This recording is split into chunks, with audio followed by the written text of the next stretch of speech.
2012 that Diddy was a good friend of yours back then. He has since found himself in some very serious legal trouble. Yeah, that's true. Would you ever consider pardoning him?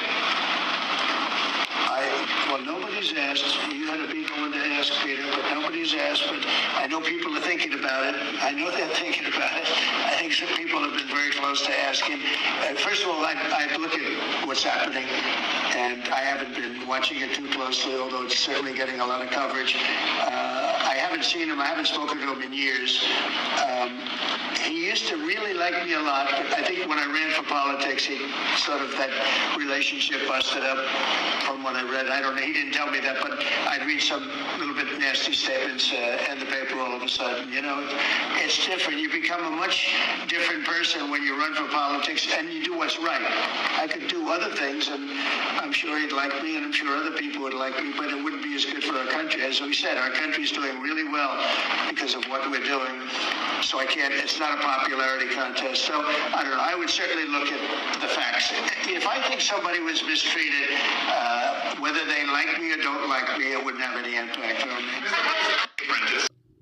What up with it, y'all? It's Coffee back at it, and y'all heard what it is, man, with Trump getting back to the pardons. You know, last time around, right before he left office, he let Harry O go, Kodak Black, Lil Wayne, and this time around, Larry Hoover and NBA YoungBoy, right? It's been all over the news. We got an update on the Larry Hoover stuff, though, so stay tuned. Make sure to get in the comments, subscribe, and all that for future updates. But, like, the Diddy question, he's like, you know the way Trump answers stuff. He's like, does a bit of verbal stumbling a bit. Some people say I do that myself. I don't know. But he's like, yeah, you know, it's the question they're going to ask. I don't know. Yeah, you asked it. And we was cool, man. But when I got in office, he had some things to say, or our relationship fell apart. And here we are now. He's getting put on the spot. Diddy facing this wild allegations and all that.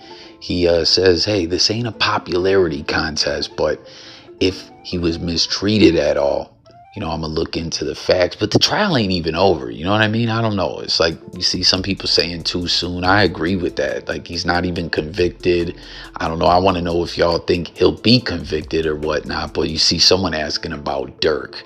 I don't think that's happening, man. Dirk, murder for hire allegations and all kinds of get back and just terrorizing the streets in that case. And we know about the credit card and all that. I don't know, man. I don't think Trump would want to touch that one, but hey, you never know. Like some of these other cases he got involved in, there was wild allegations, convictions, right? But the difference is these cases weren't fresh, right? These individuals were sitting for a while. You know what I mean?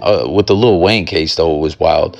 Wayne didn't even get sentenced. He got that federal gun charge, went right to court, pled guilty, boom. You know what I mean? He's up out of there, pardoned.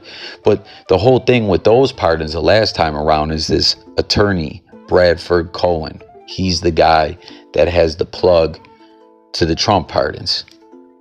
And let's not also forget that Trump pardoned damn near everyone that stormed the fucking Capitol, the insurrection, or whatever you want to call it. That doesn't get talked about as much. I mean, it's not like it's a secret, but I was just shocked that didn't get as much coverage. But let me know what you guys think about what he was saying with the Diddy situation and all that, and just your thoughts on the pardons in general. Was that his way of basically saying no without flat out saying no? I don't know. But I think regardless, it's too soon.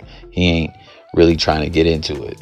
But like I was saying with the Larry Hoover situation, his cases, I should say, are a bit more complex, and it wasn't exactly a pardon in a sense. Sentences were commuted and stuff like that. But here's 1090 Jake. If y'all didn't hear, he gave a further breakdown with some new info in regards to all that. Gangster Disciple founder Larry Hoover apparently got popped back in 1968, and this is the Chicago Tribune article detailing what he said to police. This is James Highsmith and Leonard Longstreet, the two men that Hoover said popped him and got arrested for it. 2 years later, Hoover would get revenge when he took out a 19-year-old And 3 years after that, a 24-year-old was kidnapped. Now, the kidnapping victim was found unalive, and a witness to the kidnapping was sent to testify against Hoover, but he was also found in an alley unalive with 2 wounds to the back of his head.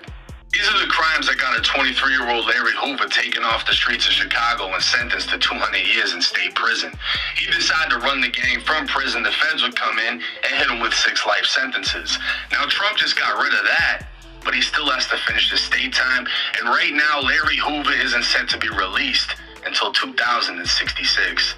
So y'all hear what it is, man. As I pointed out before, when Trump gave those pardons last time, Boosie was saying, yo, what about C murder? But that's a state case. President can't do ish about that. He can only give out federal pardons. And in this situation, you heard Larry Hoover still got state time to do. So he can't touch down until 2066. And like, not trying to be cold or careless, no malice, just keeping it all the way real. Not in this lifetime. You know what I'm saying? I forget how old Larry Hoover is, but he's no spring chicken. He's up there. But the other news with all that is Larry Hoover told. A lot of gangsters, more gangsters than you would think, told. But what's so crazy about it is he got all kinds of get back and was wild ruthless with it. So why tell if you're going to get it in blood like that? It's a conundrum all in itself, if you will. You know what I mean? But there you have it, man. Larry Hoover ain't about to touch down. He told. Why did he tell if he was keeping a G in the streets like that? And you know, the Trump Diddy part. And let's talk about it all in the comments. Subscribe, and I'm gonna get with y'all on the next one. Peace.